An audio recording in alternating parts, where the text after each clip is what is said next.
Bonjour à toutes et à tous. On est ravis de vous retrouver aujourd'hui pour ce webinaire de mai avec la Ligue contre le cancer et Maria-Josée Fajardo. Ce que je vous propose, c'est qu'on attende quelques petites minutes et qu'on commence vers 11h01, 11h02 pour que les derniers arrivants puissent profiter du début de cette présentation de ce webinaire. Vous avez un petit chat sur la droite, un chat public. Et vous pouvez dès à présent parler, poser vos questions tout au long de la présentation. On se fera un plaisir d'y répondre. Je vous propose qu'on commence dans quelques petites minutes.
Eh bien, je pense qu'on va pouvoir commencer tranquillement. Donc, on est ravis de vous retrouver pour ce webinaire. Aujourd'hui, on va parler de com interne, on va parler de refonte d'intranet, on va surtout parler de communication interne dans un environnement qui est assez complexe et distribué sur le territoire. Alors, je suis ravi de recevoir aujourd'hui Maria-Josée Fajardo, qui travaille à la Ligue contre le cancer et on va se présenter dans quelques petites secondes. Alors, je vais peut-être, Maria, te laisser te présenter en quelques mots et ensuite tu pourras présenter la Ligue contre le cancer avant qu'on puisse débuter. Bonjour tout le monde et merci de votre présence aujourd'hui. Donc, Maria-Josée Fajardo, je travaille à la Ligue contre le cancer actuellement à la DSI. Donc, j'ai pu en fait suivre ce projet depuis l'aspect métier parce que je travaillais avant à l'animation territoriale jusqu'à maintenant la perspective, je suis plus dans une perspective IT. Donc, je vais pouvoir vous livrer un peu notre cheminement sur ce projet. Eh ben, c'est parfait. On est ravis de te recevoir aujourd'hui, Maria-Josée. Donc, ce qui est très intéressant, comme tu le disais, c'est que tu as pu voir un petit peu toutes les casquettes, de la casquette com interne à la casquette SI, avec un intranet existant et un intranet refondu. On va voir la différence entre les deux, les différentes problématiques et comment comment tu as pu les adresser sur toute la phase du projet. Donc aujourd'hui, on va parler du contexte, et ce qui a déclenché ce nouveau projet, comprendre quels étaient les besoins, comment on a réussi à y répondre. Bien sûr, parler du projet, comment il s'est conduit, c'est extrêmement important. Beaucoup de gens se posent cette question de comment on arrive à mener à bien le projet, surtout quand il y a des relations qui sont tripartites entre l'entreprise, parfois un éditeur, et une société de conseil qui peut accompagner. On parlera évidemment des usages et des fonctionnalités clés qui t'ont aidé et aident la Ligue à répondre à toutes ces problématiques, notamment de communication sur les différentes campagnes que vous avez. On parlera bien évidemment des résultats et des indicateurs, ce qu'on retient, le futur, comment on fait évoluer aussi cette plateforme et à la fin, un petit moment Q&A. N'hésitez pas à poser vos questions tout au long de la présentation. On se fera un plaisir d'y répondre. Et à la fin de la présentation, il y aura également un petit forme à remplir pour nous aider à toujours nous améliorer dans ce type de contenu. Eh ben, ce que je te propose, Maria, rapidement, c'est de nous présenter la Ligue. Je pense que tout le monde connaît de loin la Ligue. Peut-être que tu peux nous en dire un peu plus pour bien qu'on comprenne l'organisation dans ce qu'elle est aujourd'hui. Alors oui, j'espère que tout le monde connaît la Ligue au moins de loin. Malheureusement, de nombreuses personnes la connaissent de près de par leur vécu, hein, mais nous sommes ravis de travailler, enfin en tant que ligueuse, je suis ravie de travailler dans une association qui est vraiment aussi une association de proximité. En fait, nous sommes une fédération, il y a une ligue dans chaque département français en incluant l'outre-mer.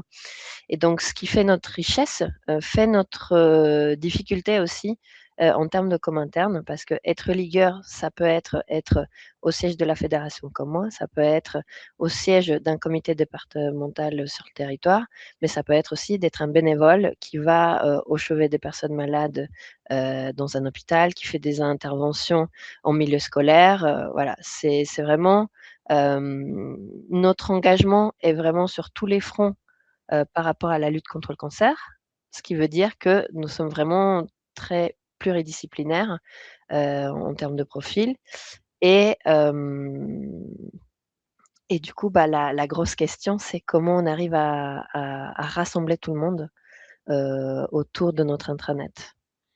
Donc, ce qu'il y a à retenir finalement, dans cette complexité, c'est que il y a énormément de comités, un comité par département, beaucoup de salariés finalement, et derrière des bénévoles qu'il faut aller toucher. Donc, on a une typologie de population qui est assez diversifiée, et donc ça crée forcément beaucoup de complexité pour aller communiquer, surtout dans un environnement où finalement votre métier, une grosse partie, c'est de communiquer sur des campagnes de prévention pour prévenir ce qui au niveau du cancer et de toutes ces formes de maladies.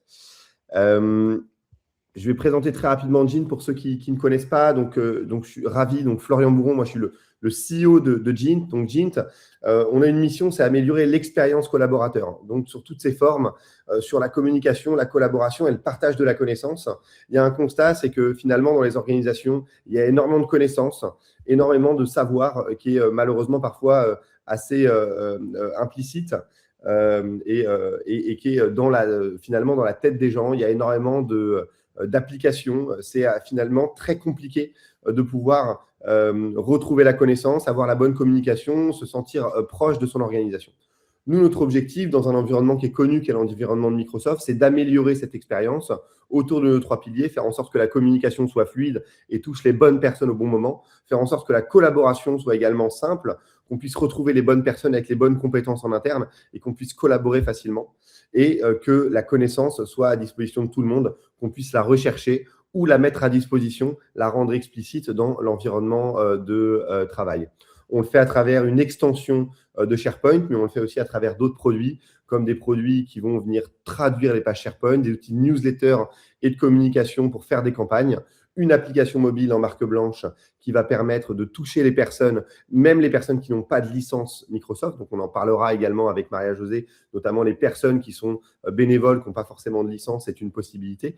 Et des outils d'IA qui permettent de créer des agents pour faire de la recherche ou pour traiter des tâches dans la Digital Workplace.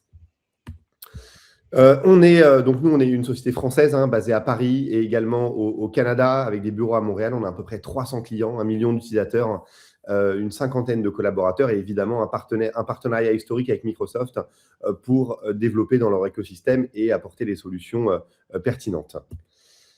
Donc, on va commencer, Maria, on va parler du contexte et ce qui a déclenché le projet. Est-ce que tu peux nous en parler un peu plus pour qu'on comprenne un peu plus la complexité et qu'est-ce qui a finalement déclenché ce projet à la Ligue? Alors, en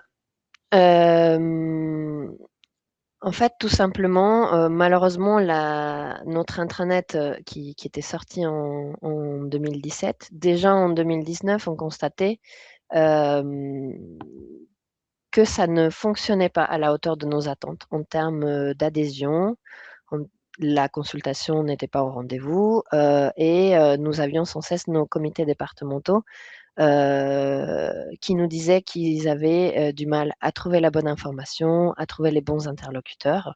Donc, nous, on est complètement dans la même dynamique que vous, c'est-à-dire notre objectif, c'est d'améliorer l'expérience utilisateur, c'est-à-dire l'expérience du ligueur.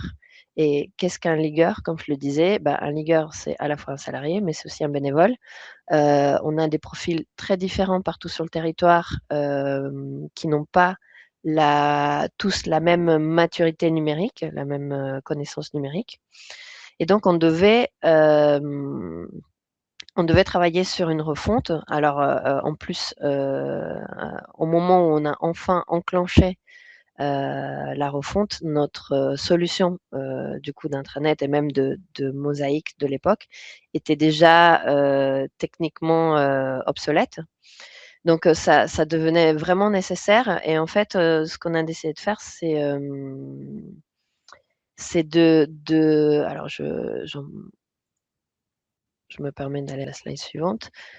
C'est que au lieu de se dire, OK, on soigne juste, entre guillemets, la dette technique, on met à jour avec en utilisant la nouvelle expérience SharePoint et basta. On a décidé de vraiment tout reposer sur la table, c'est-à-dire quel est vraiment l'objectif de notre intranet. Quelles sont les problématiques qu'on rencontrait? Là, ce que vous voyez affiché là, le vrai problème identifié, c'était que on avait voulu tellement pousser l'interactivité que c'était devenu contre-productif. C'est-à-dire que on avait donné un espace intranet à chacun de nos comités départementaux, ce qui était vécu plus comme une corvée de devoir communiquer par ce canal sans avoir de vraie nécessité. Il faut savoir que nos comités départementaux, ils ont des sites internet pour communiquer avec le public et ils ont d'autres manières de communiquer entre eux, d'autres manières de communiquer avec nous. Donc, je vais y revenir petit à petit. Mais on s'est aperçu que c'était aussi, au-delà de la solution technique, c'était l'approche qui ne fonctionnait pas. Et donc, on a décidé de revoir notre copie là-dessus. Donc, notre intranet actuel, on n'est pas parti sur cette même base-là. Et on les a beaucoup interrogés sur quelles étaient leurs attentes, quelles étaient les fonctionnalités qu'ils souhaitaient voir améliorées. Et ce qui est souvent revenu, je l'ai déjà dit, mais j'insiste, c'est les personnes. Comment trouver le bon interlocuteur et les ressources, comment retrouver la bonne ressource. Et donc, on a beaucoup travaillé sur l'aspect humain. Finalement, les ligueurs, pas seulement en tant qu'utilisateur, mais aussi en tant que partie prenante de Intraligue, notre intranet sans originalité, on l'appelle Intraligue.